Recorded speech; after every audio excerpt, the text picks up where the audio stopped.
আজকের রেসিপি টক ঝাল মিষ্টি চালতার আচার। চালতাগুলোকে ফালি ফালি করে কেটে ভালোভাবে ধুয়ে পরিষ্কার করে নিয়ে প্রথমে ভাপিয়ে নেব। এই জন্য দিয়ে দিচ্ছি হাফ চামচ পরিমাণে হলুদ আর লবণ। তারপরে পানি দিয়ে ঢাকনা দিয়ে ঢেকে 5 থেকে 7 মিনিট ভাপিয়ে নিলেই হবে। এগুলো নামিয়ে এগুলোকে কিছুটা থেতলে নিয়েছি। এবার চুলায় একটি কড়াই বসিয়ে তাতে দিয়ে দিচ্ছি পরিমাণ মতো সরিষার তেল। তেলটা গরম হয়ে আসলে দিয়ে দিচ্ছি 1 চিমটি পরিমাণে পাঁচফোড়ন, তেজপাতা, কিছু দারচিনি, কিছু গোটা রসুন আর কিছু শুকনো মরিচ।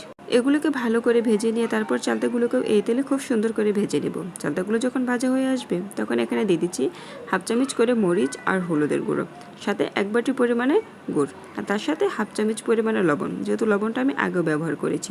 এবার গুড় থেকে যে পানিটা বের হয়ে আসবে সেই পানিতে চালতাটাকে খুব সুন্দর করে ভেজে নিতে হবে। পানিটা যখন 50% শুকিয়ে আসবে সে পর্যায়ে এখানে আমি অর্ধেকটা পাঁচফোড়ন দিয়ে দিচ্ছি। বাকি অর্ধেকটা আমি নামিয়ে নেওয়ার 2 থেকে 3 মিনিট আগে ব্যবহার করব। বাকি পাঁচফোড়নটা দিয়ে চালতাগুলোকে ভালোভাবে ভেজে নামিয়ে নিলাম।